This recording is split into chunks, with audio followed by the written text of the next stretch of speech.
I don't know about you, but it's felt like my family and I have been carrying a heavy weight since COVID. These last 5 years have been really a big struggle.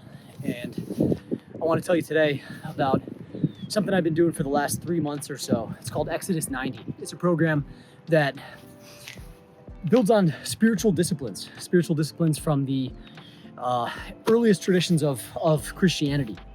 And one thing I've been surprised about is in these last 85 to 90 days since we started on January 5th is how much lighter the load has gotten. I'm running out here on a Sunday afternoon in a weighted vest. It's actually Palm Sunday.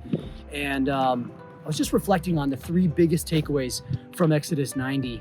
And if Exodus90 is interesting to you, I'll drop a link down below. Go check it out. Nothing else to sell here, just hopefully some peace of mind, spiritual growth for you, and maybe a community of like-minded men for you to carry the weight with, whatever it is you're carrying. God bless you. Exodus90 is a men's program built around 3 pillars: Christian prayer, asceticism, and fraternity. Over 90 days, you fast, you pray, and you do it alongside a brotherhood of men. In the last 10 years alone, more than 250,000 guys have completed this challenge together. That's a real community. First thing I've learned on this Exodus90 journey is that hard and slow can be good. I always thought that fast and easy was best. I lived my entire life like the story from Aesop's Fables, the tortoise and the hare, thinking that the hare was always gonna win. The moral of that story is that sometimes the tortoise wins. And Exodus90, taking these 90 days slow, hour of prayer every morning, long, cold showers, slow and hard is good. It forms discipline. And if you've ever read the book by Jocko Willink, Discipline Equals Freedom, you know that's the truth. And we strive to follow these disciplines of Exodus90. 30 minutes of exercise 3 times a week, an hour of prayer in the morning, cold showers, check-ins with our accountability partners, and weekly small group sessions for men, like-minded men who are struggling with the same things we are: unhappiness, overwork, busyness of everyday life. Sometimes the best approach to defeat that, to overcome your own tendencies, is by going slow and hard. Slow and hard wins the race.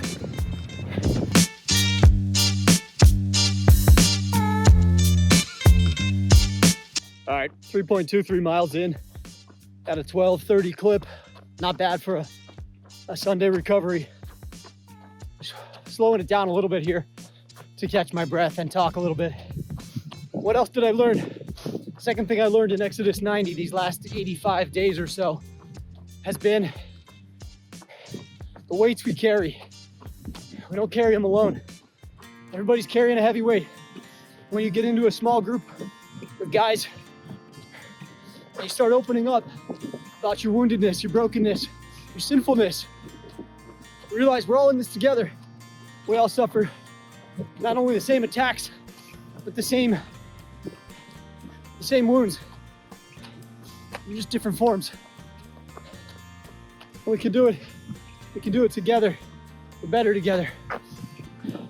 This is not the most beautiful place you've ever seen. It's incredible.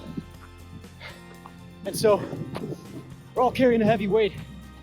Sometimes you feel like you're walking with a 20-pound vest, but you got nothing on. Other times you gotta wear the vest and train for it. That's what Exodus90 does. That helps you train with a group of men so you can walk together, carry each other's burdens, share the load, and know that you're not alone. You're not alone in this fight. Most of all, you got Christ by your side, helping you carry whatever cross it is. Because this week we celebrate Holy Week. And today at Mass we read the Passion of our Lord, where Simon of Cyrene is enlisted by the Roman centurions. He's just a farmer, but he bears some of the weight of our Lord's cross. and the Lord bears the rest of it. We're all kind of like Simon of Cyrene. We're asked to pick up a little extra weight as Christians simply by virtue of our baptism. Carry the load, not for our Lord, but with him.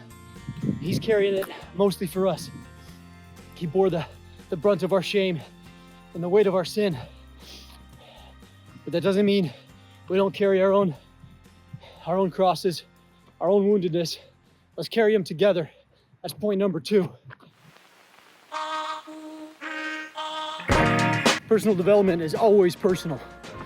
It's always rooted in a personal relationship with God, with Jesus Christ. And if you think that it's the fruit of your own effort, if you think that personal development means you working on yourself, if you believe in this false idea, this false gospel of self-help, which is nothing more than a prosperity gospel for your own ego, you're sorely mistaken. Because nothing good that we have comes from ourselves, and no good that we become is ever the result of our own labor. It's all the fruit of God.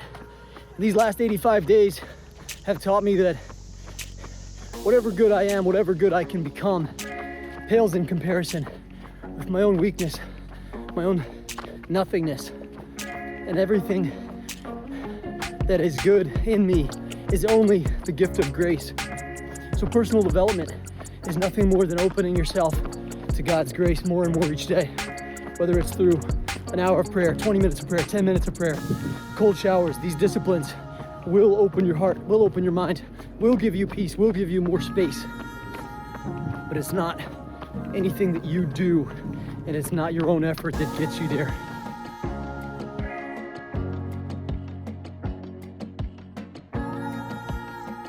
So that's it. It's been an incredible journey these last 85 days. Incredible journey of growth, perseverance with these guys. And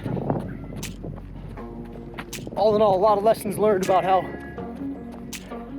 much God can do in our lives if we just open up our hearts to him, put down the phone, stop scrolling for a few minutes, get rid of the distractions.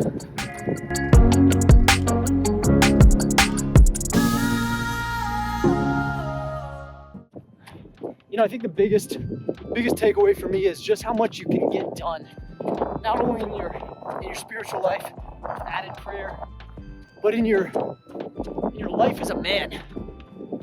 How much productivity gains you can have when you stop scrolling and you give up unnecessary screen time. So put it down, get rid of it, try Exodus90. You'll thank me later.